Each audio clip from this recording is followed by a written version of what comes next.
1360 WVOX. Good morning, 7:36, Thursday, September 6th, 2012. Thank you for listening. I'm Bob Marone.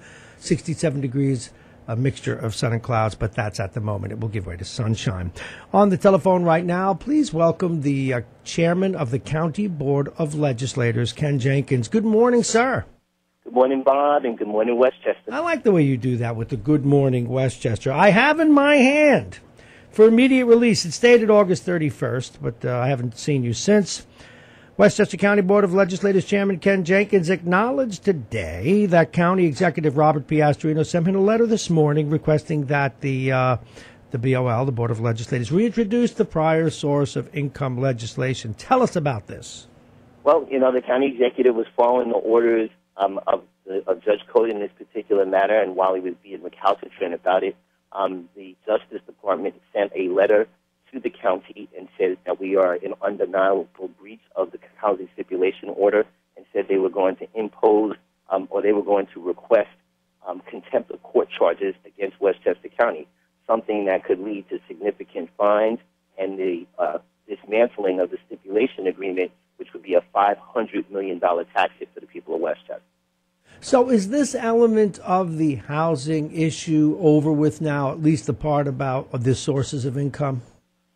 Well, something, I think from that particular perspective, that the county executive still needs to deal with that part. But for my part, in my view of it, I believe that part is over. Now we have to work on the document, which is holding up the $12 million to come to Westchester County, which is the analysis of impediments document. It's kind of more of a technical term, but basically a document required, a report required to the federal government that was due sometime in 2009 that we still have yet to have a successful completion of. Now, what would be in that document? Does it get into specifics, location, style of housing, et cetera?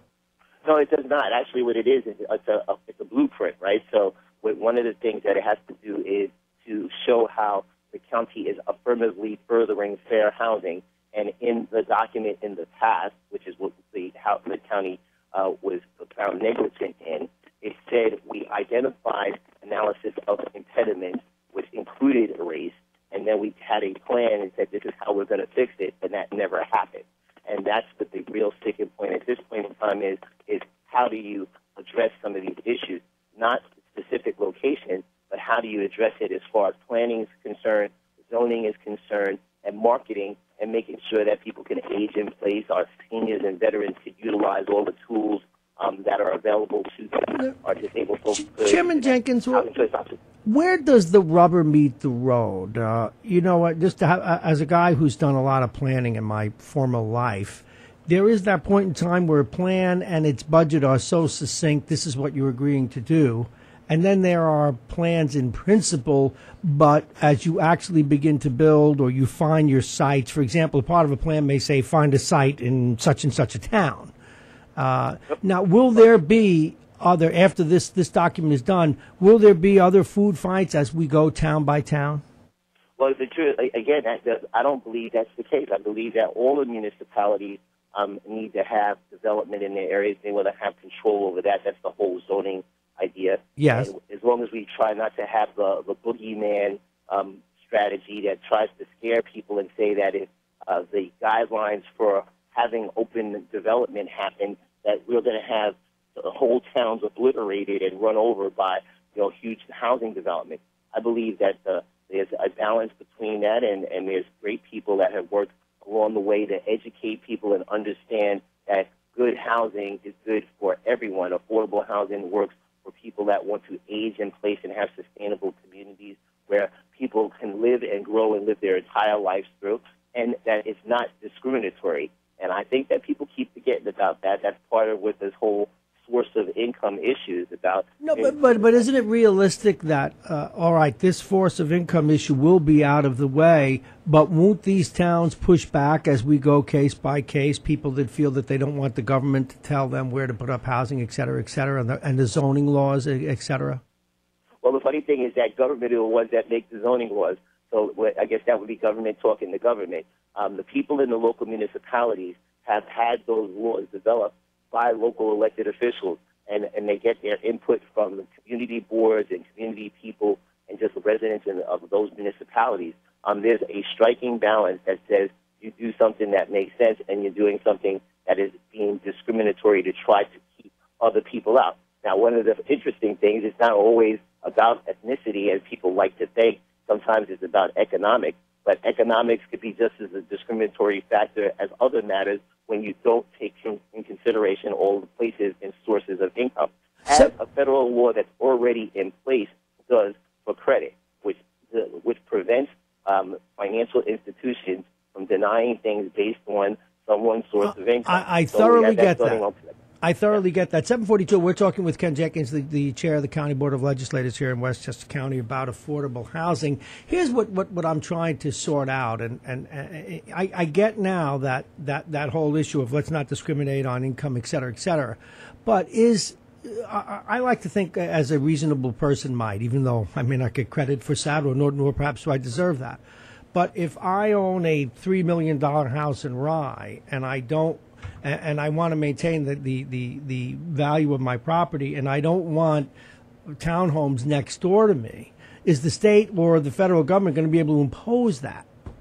Well, it actually, the local government already does impose that. That's what the interesting part is.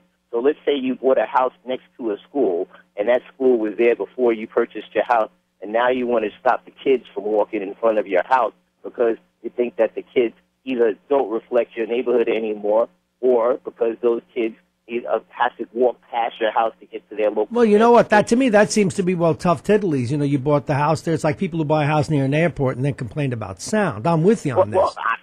Well, that's exactly what happens right now in our Harrison and Purchase and Connecticut areas, that people complain about the flight patterns, et cetera.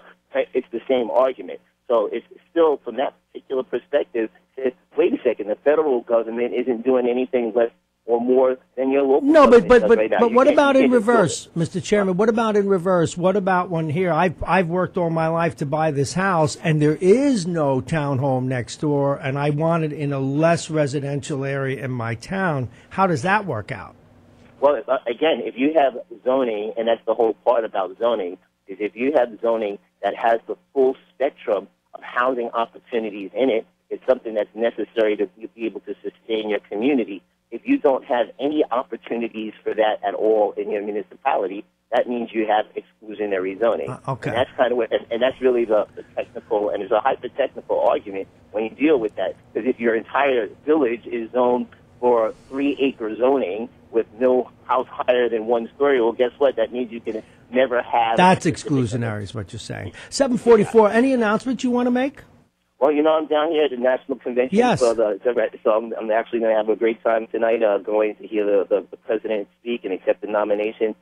The people of Westchester need to continue to follow our Michael Kapowitz's and Chair Kapowitz's Committee on Environment and Energy as we deal with that the zoning for mosquitoes, which is that West Nile virus issue that's the largest scourge against the whole country. Okay, thank you very much, and enjoy tonight, Mr. Chairman.